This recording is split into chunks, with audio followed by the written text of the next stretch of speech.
సిటీలో భూగర్భ జలాలు అడుగంటుతున్నాయి. సాధారణం కన్నా తక్కువ వర్షపాతం నమోదవడంతో గ్రౌండ్ లెవెల్ వాటర్ పాతాళానికి పడిపోయింది.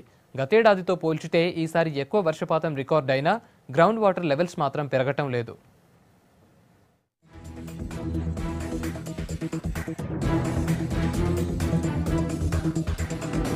నగరంలో నీటి నిల్వలు ప్రమాద స్థాయికి చేరుతున్నాయి.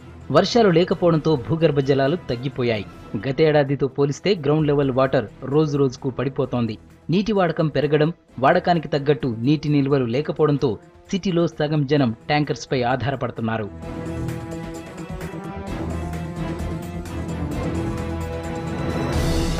గతంలో వేసిన బోర్లు పూర్తిగా ఎండిపోయాయి.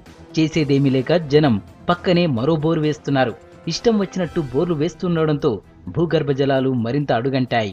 మధ్యకాలంలో ఏమైపోతుందంటే కొంతమంది బోర్లు అంటే కొన్ని ఫీట్లు అంటే ఒక 500 ఫీట్లు, ఒక 600 ఫీట్లు వేసినా కూడా మనకు నీళ్లు రావట్లేదు.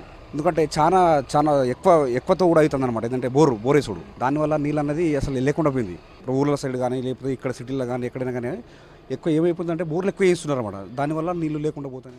గతేడాది 34% లోటు వర్షపాతం ఉంటే ఈ ఏడాది 12% నమోదైంది.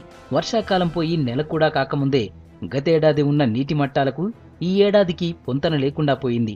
కీసర, మేడ్చల్లలో భూగర్భ జలాలు బాగా అడుగంటాయని అధికారులు చెబుతున్నారు.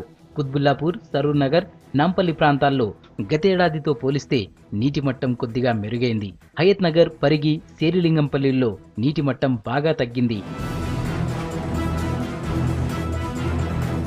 నగరంలో చెరువులు తగ్గిపోవడంతో వర్షపు నీటినే కాపాడుకోవాలని నిపుణులు సూచిస్తున్నారు. ప్రతి ఇంటికి ఒక వాటర్ హార్వెస్టింగ్ పిట్ ఉంటే పరిస్థితిలో కొంతైనా మార్పు వస్తుందంటున్నారు.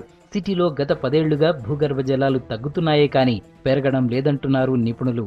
హైదరాబాద్ నగరంలో గత 2-3 ఏళ్ల నుంచి మెట్రో వాటర్ బోర్డు వాళ్ళు ఇస్తున్న సమాచారం ప్రకారం రోజుకి 340 మిలియన్ గ్యాలన్స్ పర్ డే సరఫరా చేస్తున్నారు. ఇందులో 40% వేస్ట్ అవుతుందని వాళ్ళే చెప్తున్నారు. మిగతా 60% కూడా తీసుకున్న వాళ్ళన్నా ఉపయోగిస్తున్నారా అంటే మనం చూస్తే చాలా చోట్ల మంచినీటితోటి కార్లు కడగడము, మనకు నీటి ఎద్దడి ఉంది, నీటి కొరత ఉంది, నీరు తీసుకురావడం ఖర్చుతో కూడుకున్న పని. దీన్ని తగ్గించాలి అనే ప్రయత్నము ఇటు ప్రభుత్వం చేయడం లేదు, అటు ప్రజలు కూడా చేయడం లేదు. గ్రౌండ్ వాటర్ లెవెల్ పెరగాలంటే ప్రభుత్వాలే కాకుండా జనం కూడా ముందడుగు వేయాలని నిపుణులు కోరుతున్నారు. ఇదే పరిస్థితి కొనసాగితే తర్వాత తరాలకు చుక్క నీరు కూడా దొరకదని చెప్తున్నారు.